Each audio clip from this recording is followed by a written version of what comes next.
Christal, if you guys didn't hear that, and I'm a photographer. I take pictures of all kinds of things, from newborn babies all the way to weddings, and everything in between, all your senior pictures, all that kind of stuff. In a second, hopefully that'll be working so you guys can see some of the images that I've taken so you can get an idea. I started taking pictures when I was probably your age. I love to take pictures with the camera. And then when I graduated from high school, I was kind of one of those kids who said, I don't want to take a class I never want to take again. You know how you're forced to take classes? So I went to the college and I just took only classes I wanted to take. And that was photography. And that's kind of how I started going taking pictures. And I started off with taking pictures of babies and little kids because I babysat all the time and that's what I did to make money. And then eventually I moved on to big, huge things like weddings, which is super crazy because you're like in charge of everything, okay? How many of you have been in charge of taking photos at a special event at school? So what did you take pictures of? Hockey games and basketball games? How about any of the lunchtime events? Has anyone taken pictures during those? No? You guys might have to start doing some of those. Okay, so when you're in charge of taking pictures at an event, it's kind of scary because you have to step out in front of people and you have to like get up there. Otherwise, your picture is going to be like not very good because you're going to have a little tiny person over here and it's not going to be great. You have to get up there in front of everybody. Has anyone tried to take a photo of someone moving? Like action? Right? At the game. Was it easy or hard to take a picture of someone moving? It's hard, right? Why is it hard to take a picture of someone moving? Anyone have an idea? Because it gets blurry, okay? And the reason it gets blurry is because cameras are set up to take in the light and then take in the image moving and freeze it, okay? And unless your camera's moving really fast inside, just like the person's moving fast in front of you, it's not going to freeze your person. There's a couple different things. Okay, so inside the camera is a couple different things. There's something called an ISO, and there's something called an aperture, and a shutter speed. So these are pictures I took at the beach just like last month of a couple that got married. Pretty fun. Okay, so whenever you go to take a picture, you're going to first think about light. Okay? That's probably the most important thing because if I'm in a dark room or in a corner, my picture is going to be really bad or it's not going to capture my image really crisply. Okay? So you want to think about where the light is coming from. Let's see. If we all turn and look at the back door and the light coming through the door. Okay, do you guys see that? Back there? Is that way different than standing in this doorway? Yeah, it's way, way different. The light back there is like clean and crisp. It's sunlight coming through. So whenever you are going to go take a picture, you always want to look around and say, where's my good sunlight, okay? So I would take, if I needed to take a picture of your teacher for something for the yearbook, getting some special thing, and you need to go into his classroom and take a photo of him, I would move him over there to take the photo. I wouldn't have him be here to take the photo. I mean, this is kind of cool. It shows him in his area, okay? He's a clean teacher, neat teacher, whatever. But if I take him back there, and I take maybe a camera or a yearbook with me, and I have him hold the yearbook, and take him back by the good light, I'm going to get a really cool picture, okay? All right, I'm going to go back there and stand by there. I'm going to have all of you turn, so you can kind of see, so that you guys can see some other things, okay? Because this will help your pictures turn out really awesome, okay? All right, so if I'm standing right here, where's the light hitting my body? It's only hitting this side of my body, right? So if you took a photo of me right now, this side's going to be super bright, and this side's going to turn really dark, okay? But if I turned right here like this, all this pretty light's going to come in and bounce on me, but not be super shiny on just one side. All right, so when you're outside, if I were to go outside right now, I'm going to look for a spot that's shaded but has this nice sunny light bouncing onto the person to take a really awesome picture. So say you need to go take a picture of Twins Day and somebody's wearing matching shirts, you can gather the people together and say, oh look, there's a pocket of shade right there, but the sun is coming in there. I'm going to stick them right there and turn and have them smile. Alright? And then, the other thing we want to do is start looking at, if you look right there, it says rule of thirds. Right? If you're looking to make something really artistic, you want your photo to have your person kind of off to the side, or your thing that's important off to the side. Okay? That makes a really interesting photo. So if we go back up to my couple, in there. Okay? See how they're kind of like off to the side and you can see some pretty stuff? Or you want to think about where your person's standing in the photo if you're looking to make something artistic. Now if I need to make something for the yearbook and the person is only going to fit in a tiny little square, is there going to be room for me to do rule of thirds and put them like right here? Probably not for you guys when it comes to the yearbook photo. So you're going to want to make sure your person's a little more center, but if you're looking for something really artistic and gorgeous, you're going to look for ways to make your person slightly off center. Which is the other thing when you're framing up your picture is I can have, let's see, we'll have Addie just stay right there. Okay. I'm going to have, now I would want to move her to the pretty light, but since I'm in the front of the room and it's easier for the pictures, you guys mostly probably just shoot on auto, but we'll talk about that in a little bit. Alright, so here's Addie right here. I'm going to just take her picture. Okay. You guys see? Just kind of a plain photo. Just one black. Oh, just one black. I know it's kind of tiny, right? Alright. I can stand at similar spot, okay? And I can come in. Or here's my choice I could have taken. Okay? Huge, huge difference from the first picture to this picture. Okay? And it wasn't like I went to a completely different place or environment. It was just how I chose to take the picture. So think about that when you have your camera in front of you. Do I want all the extra stuff? Is there trash cans on the side outside? Do I want the trash cans in the photo? Or do I want to come in? Okay? Lots of times later, maybe Photoshop, you're going to crop that picture. But it's kind of nice from the beginning to already have that out of the way. Okay? I could also maybe go up a little bit higher. That's what kind of everybody does with their selfies so that they look really like nice and trim. Right? Okay? That's going to change my picture of Addie too, right? If I go up higher. So think about that and what you're envisioning for your photo. How do you want to frame your photo? Okay? If I'm at a sporting event, okay, and my job is to get the field hockey team taking pictures, okay, the field's pretty big, right? So I'm probably like on the sideline way over here taking my picture of Addie. Okay? Do you think that's going to work for the yearbook? If Addie's like this tiny little dot in it, right? So how would I get a picture of Addie and she's on the field hockey field and I'm that far away from her for the yearbook? Anyone have an idea? Zoom in? Okay, I could zoom in my lens. That would make it closer. There's some other ideas. Anyone else have anything else? Same thing. What about if you got there early enough so it was while they were practicing and warming up and you said to the coach, hey, I'm grabbing some photos for the yearbook. Can I come in closer? Okay, so you want to actually get in there closer to them. And you can usually like maybe they're taking shots on goal when they're warming up, you know. Or if you're at a basketball game, they're going to warm up at the beginning and shoot right at the hoop.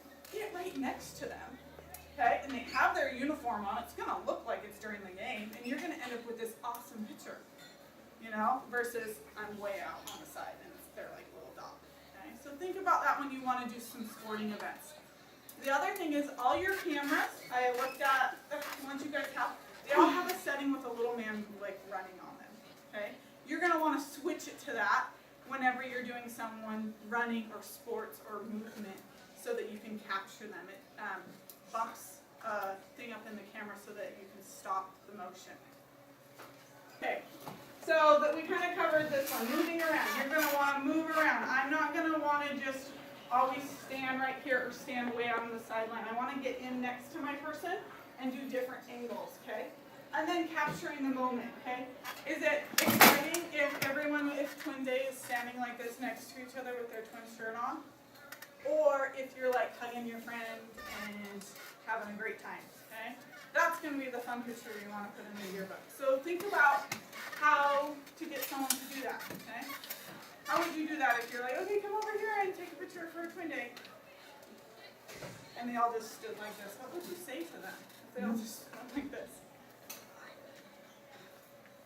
You could say, hey, that's your friend. Hug your friend. Jump up next to each other. Have fun, okay? Say something to them to help them. Most of you guys all have energy, so you're going to naturally do that with each other when the camera comes out because it's fun. But if you need to, tell the person what you want them to do. Move around and start to get them to look natural fun. Okay? These are the settings inside your cameras. There's something called an ISO, and it used to be that you'd stick a piece of film in your camera that actually was that number.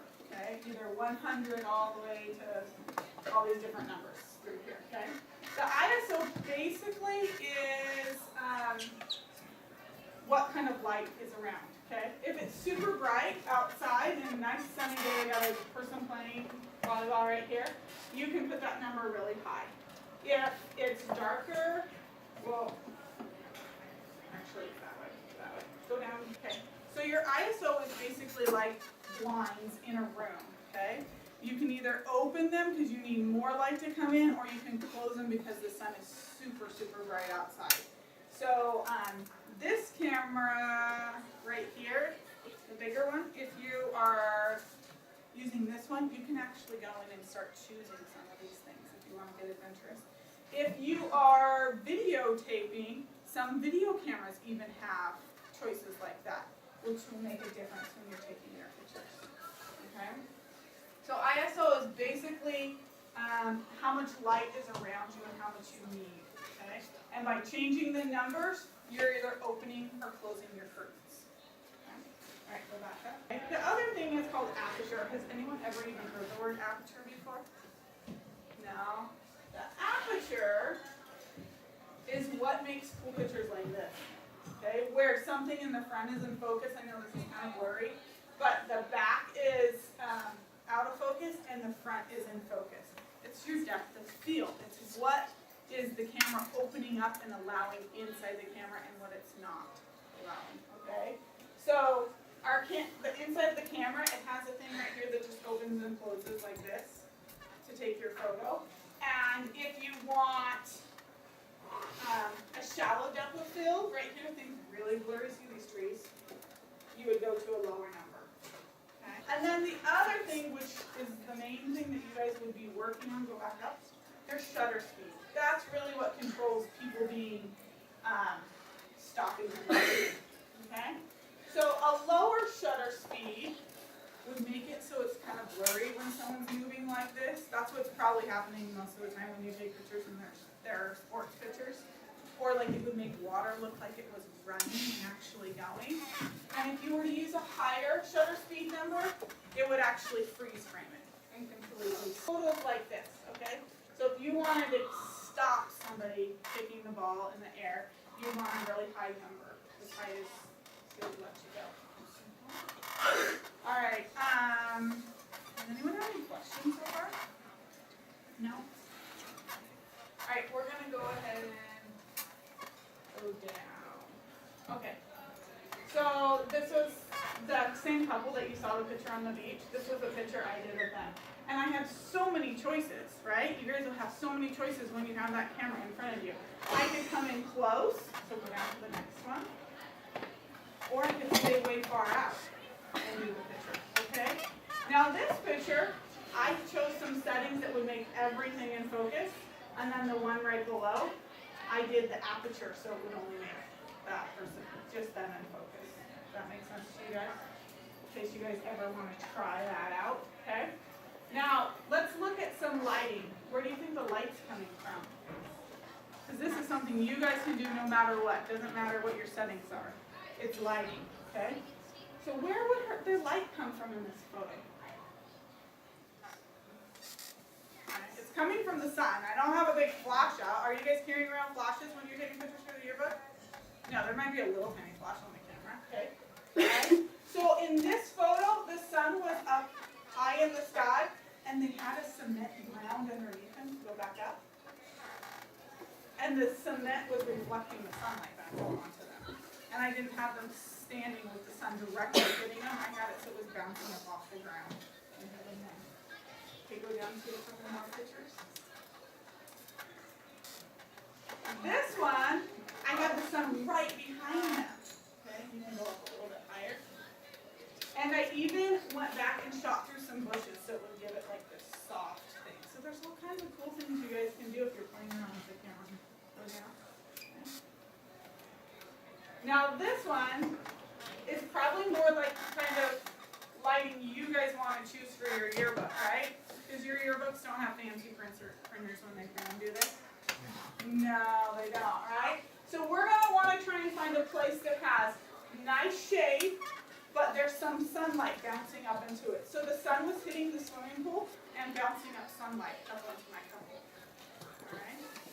Do you think they're going to like these pictures? Yeah. Yeah, they're going to like them because they're not all half black on one side with a big shine on the side of their face. And you can't redo pictures once the event's over. That's true. But it's hard to be able to recreate something, right? Let's go ahead and go down. That was another one from that same spot, okay? The couple just barely turned, and then I took a photo. So you turn your people, move them around so that you can get really fun pictures. All right. So this picture is one that shows the light from behind, right? She's getting darker on this side, okay? And that might be fun if you want to take some artistic pictures, but probably for your yearbook, it's not going to work for the printer inside there. All right. I think that's all of those. Oh. All right. So here's a photo. I had no control over what the light was for this photo. Are there going to be times when you have no control over the lighting? There is. There's going to be times where you're like, okay, they're just out there, and I just have to take the photo, right? And they were getting totally blasted. This is right after they got married. Okay, so I had no control over this couple where the light was hitting them, because this was right after they got married. They just kissed, and now they're cheering as they're walking down the aisle. I just had to take the photo, okay? But if I stood off to this side or that side, I just tried to get myself positioned best I could to capture their picture, okay? So sometimes you'll do that. You'll be like, okay, they're playing some game out on the court, or I don't know what your lunch area is called out there, your great court, okay? And you just want, it's funny, something's happening, you're just going to try and get yourself in the best position to get close enough to take the photo. And you can't worry too much about the light because that's just what it is. Okay? I think photography is super important because you guys are documenting what is happening. You're capturing a moment and you're completely freezing it that won't ever happen again. Okay? So while you guys are in middle school, right, you're never going to come back and redo middle school, are you? No. No one's going to want to come back and redo middle school, right? Okay, but you're having fun times and doing fun things and exciting things are happening, and you want to take those moments and capture them. And when you guys take those and then get them in the yearbook, everybody gets to enjoy them forever. If it works, I'm going to play a little bit of video that kind of makes everyone start thinking about photography and how it's going to take it and capture it and freeze that moment. Okay, so this has really great music to it, and if any of you that are working on video, if you add music to your stuff, it creates a whole different emotion to your, so think about that, okay? This has like cute little music playing with it. But is this family ever going to have this time again with this baby? No. No, they're never going to have this time again. So these are priceless pictures for them.